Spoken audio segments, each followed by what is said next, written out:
Halo, aku Selinat, kependekan dari Sili Imad. Aku warga semesta yang kebetulan lahir di Bali dan base di Bali. Aku mulai berkarya dan menggunakan Selinat dari tahun 2000. Awalnya berkarya di jalan dengan wet paste, stensil, lalu ke mural, lalu sekarang tertarik wet paste lagi. Kalau dari awal, aku sering menggunakan kayak tema yang berbeda-beda.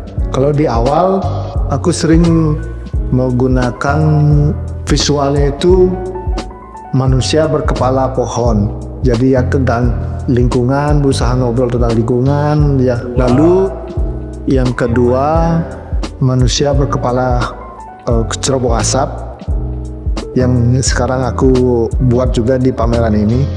Lalu setelah itu dari tahun 2011-12 itu aku coba membahas tentang kehidupan di Bali.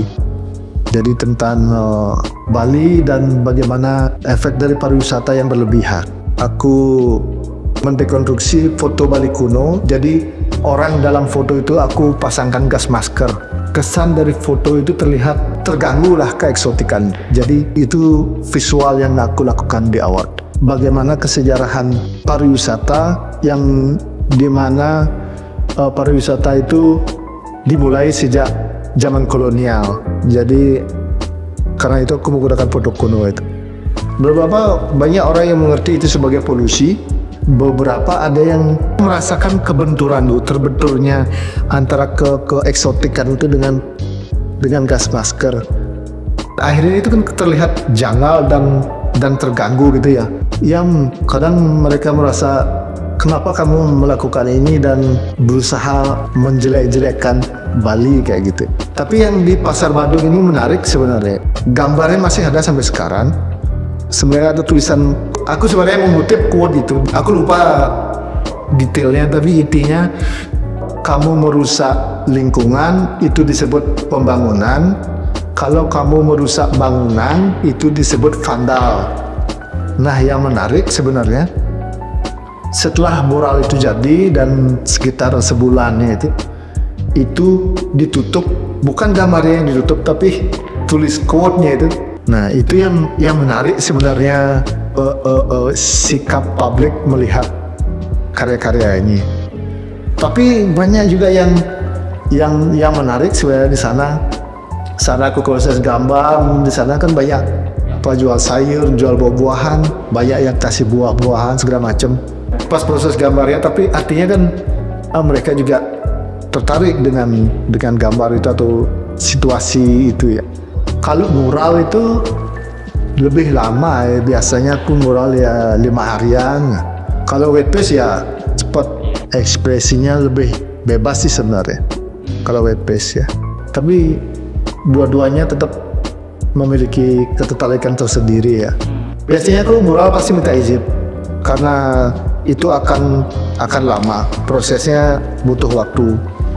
Jadi proses pencarian izin ke pemilik tembok itu yang menarik sebenarnya. Di sana dialog konsep itu sebenarnya ada.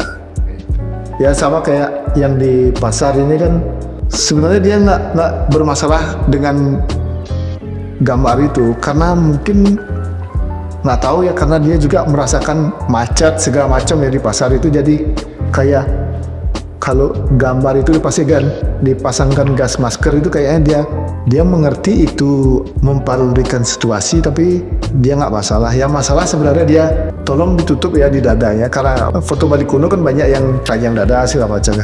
Di dadanya tolong ditutup ya. Kalau di awal aku gambar yang telanjang dada itu pasti seperti contoh, seperti gimana foto yang gue dapat. Dan akhir-akhir aku berusaha sensor, tapi bukan sebenarnya disensor itu. Aku melihat di foto Bali kuno itu telanjang dada itu dibuat-buat untuk keuntungan pariwisata. Ya mungkin ada fantasi beda ya, foto yang di-share ke publik, ke turis yang mau datang itu dengan ada telanjang dada. Nah, karena aku pernah menemukan dua foto ya di situasi yang sama dan orang yang sama, satu telanjang dada, satu tidak. Nah, menurutku dari sana ada kecurigaan mungkin aja ini ada situasi yang dibuat-buat untuk keuntungan pariwisata. Sebenarnya aku menggunakan tema Bali dan hubungannya dengan pariwisata dan pariwisata berlebihan ini menurutku karena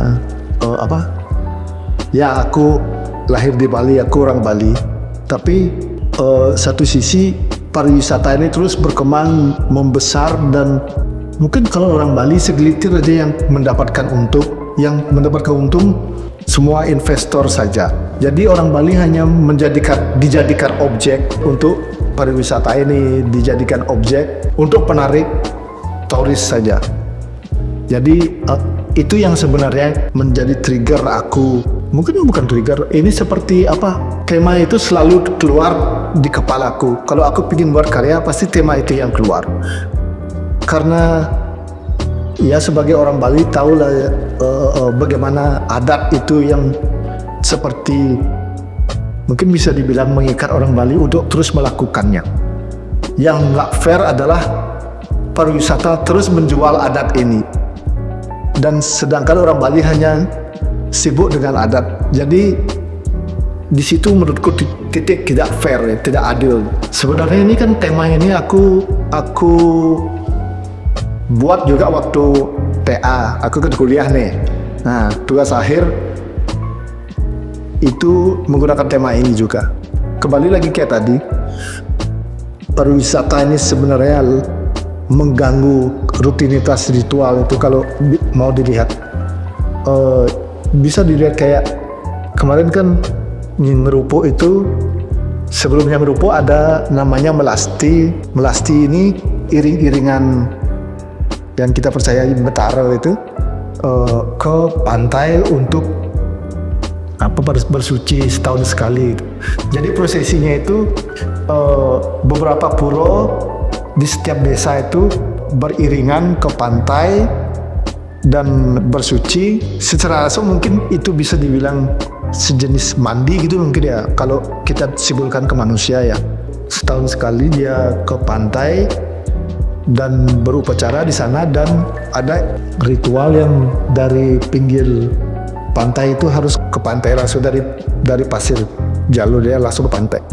Nah, beberapa yang seperti di pantai di Padanggalak, di Kesiman, itu sudah abrasi, jadi dia sudah ada beton yang mengelilingi bibir pantai supaya airnya nggak naik, itu biar abrasinya nggak tambah. Iring-iringannya itu seperti punya kelompok-kelompok gitu. Jadi setiap itu seharusnya langsung ke bibir pantai. Nah, dari batas air yang tadi yang beton itu cuma beberapa aja ada tangga. Nah, ini jadi prosesi yang berbeda. Bagaimana yang kulihat waktu kecil dulu. Kalau waktu kecil dulu kayak akses ke pantai itu enak sekali dan bisa langsung begitu. Dan sekarang karena ada abrasi, dan kalau dilihat itu abrasinya dimulai sejak serangan di reklamasi. Nah, arah airnya ke sana sampai di Sanur, pantai yang Padanggalak. Nah, sejak itulah prosesi itu berubah. Nah, maksudku bagaimana industri pariwisata ini sebenarnya langsung ngefek ke adat ini gitu. Jadi ya itu juga salah satu contoh kita nggak bisa melihat pariwisata itu seperti penyelamat hidup di Bali itu ya. Padahal itu sebenarnya kan banyak merubah. Itu salah satu ya. Kemarin juga aku sempat baca di pantai Melasti juga begitu. Ya ada kasus yang seperti itu juga sama. Ini juga ada kejadian di Sanur, dan kapan hari juga aku melihat ada postingan di Instagram tukang mancing. Kemarinnya dia biasa mancing di sana, dan saat besoknya dia mau mancing dilarang sama beberapa satpam itu. Kayak meteor jatuh dari langit tuh, mendadak tiba-tiba langsung privat gitu. Padahal kemarinnya nggak ada penjelasan apa, nggak ada pemberian ketahuan apa. Hari ini privat gitu, kayak itulah. Dan itu banyak sih terjadi di Bali. Tempat-tempat yang dimanapun kasusnya sama. Berapa bulan lalu orang berkunjung ke toko, ke art whatever, dia dari Inggris, Dia juga cerita tentang satu tempat yang dia tinggal di sana yang juga bermasalah dengan pariwisata. Jadi banyak orang-orang lokal tuh akhirnya nggak bisa tinggal di sana karena tanahnya semakin mahal, sewa bangunan semakin mahal dan segala macam. Akhirnya dia tidak bisa hidup di tanahnya sendiri.